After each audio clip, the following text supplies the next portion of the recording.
Howdy y'all, Josh at First Gen Off-Road here, and as usual, do me a favor, like this video, give it a thumbs up, comment, I'll comment back, and if you need anything for any of your Toyota needs, hit us up at firstgenoffroad.com.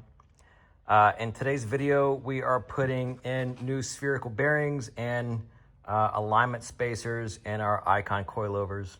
I've had these coilovers in for about 65,000 miles, and I just noticed the other day that the spacers, that the alignment or the misalignment spacers are not really sitting straight anymore, and so that means that the spherical bearing inside is busted too.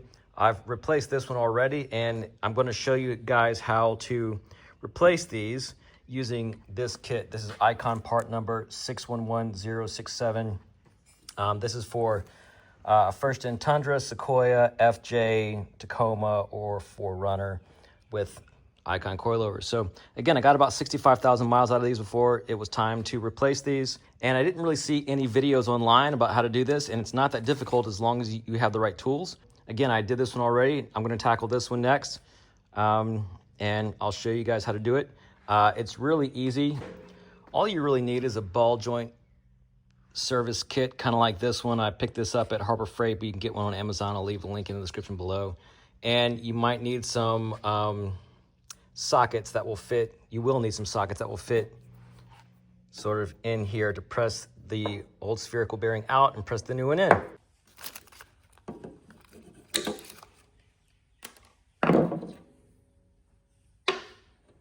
See how busted that is? That is no longer straight. It needs to come out.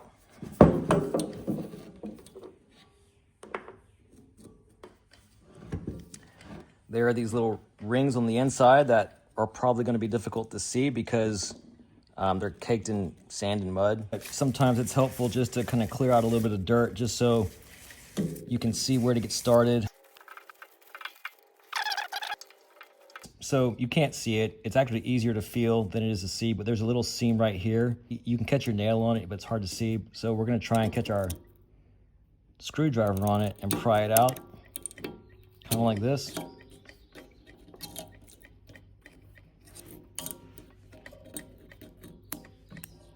So we got one out, and there's one on this side that we're going to try and do the same thing too. So again, take our damp paper towel, shop rag, whatever you got, and just kind of clean it off. If you run your nail across it, you can kind of feel it, and again, there it is. There's probably a better tool for this, but this is what I have, so it's what I'm using.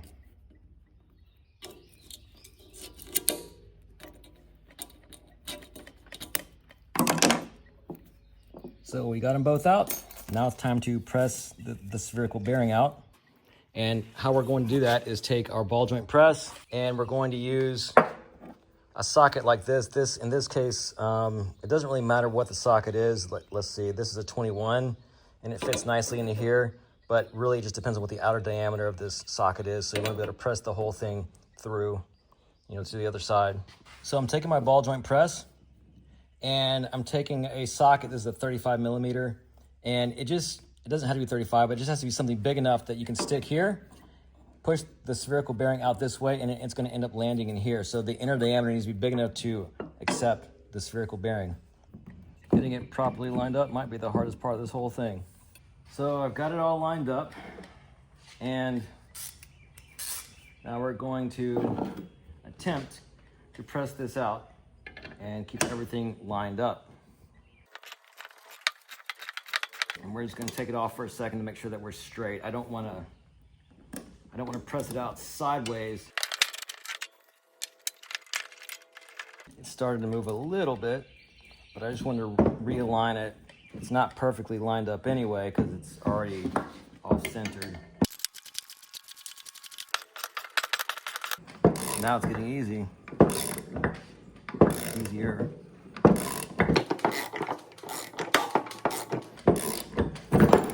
There it goes. So it should be out now.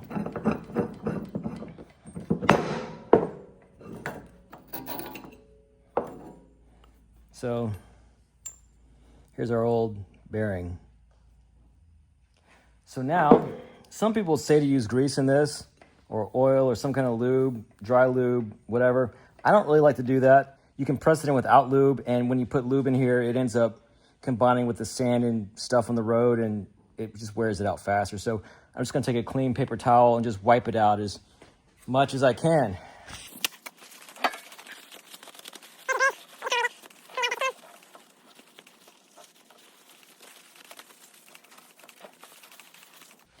All right, so then we'll go back to our kit.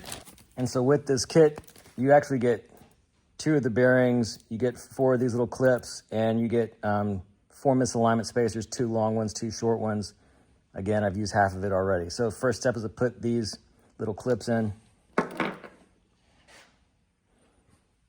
And you can kind of see that, right? So just start there. And there's a little groove that you want to try and feed that into.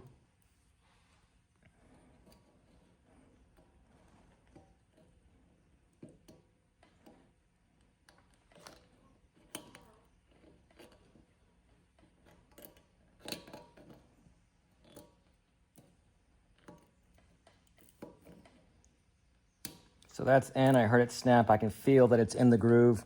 We're good to go on that side. So then we're gonna go to the other side, and we're gonna take our spherical bearing, and just like we press the old one out, we're gonna press the new one in. So we'll get it started there. Not going to need a cup this time. We're just gonna press this one in until it meets this clip. All right, so I got that lined up, and we're going to press this in until it makes contact with the clip on the far side there. Let's give you guys a better view of that. I'm a little off, so we're gonna loosen it and re-engage there.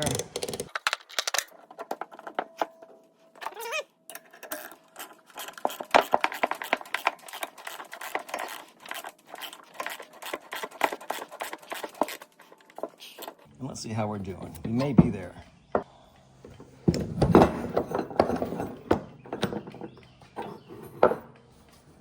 So yeah, so we've pressed in our bearing. It's making contact with this little clip there. Let's see if you can see that.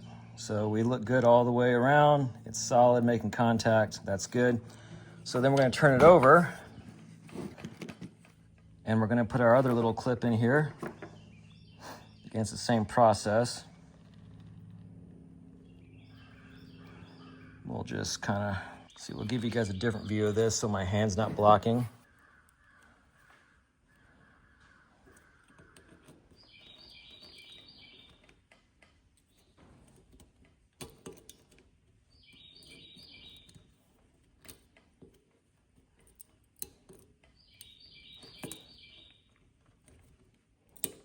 There, so I heard it clip in, it's seated all the way around. I can take a screwdriver or something and just kind of make sure that it's seated all the way around and it feels good. Just verify that it's seated, and yeah, it feels good all the way around. And then we just take our misalignment spacers and we put them back in. So on the Tundra Sequoia, when you see this little port there, that's the outside driver's side. The misalignment spacer, the longer one is going to go on the back side, like facing the rear wheel, and the shorter one is going to go on the front side. Now, if this was a 4Runner, Tacoma, or FJ, it would be in reverse, but if you look at the instructions on Icon for the Tundra Sequoia, it goes this way. And that's it, folks. That's all it is. So I'm just going to put a little zip tie in here to keep it together until I'm ready to put these back in the truck, which is not going to be today. That's it, guys. Hope this video was helpful. Thanks for watching. Don't forget to like, subscribe, comment, and go to firstgenoffroad.com. Thanks.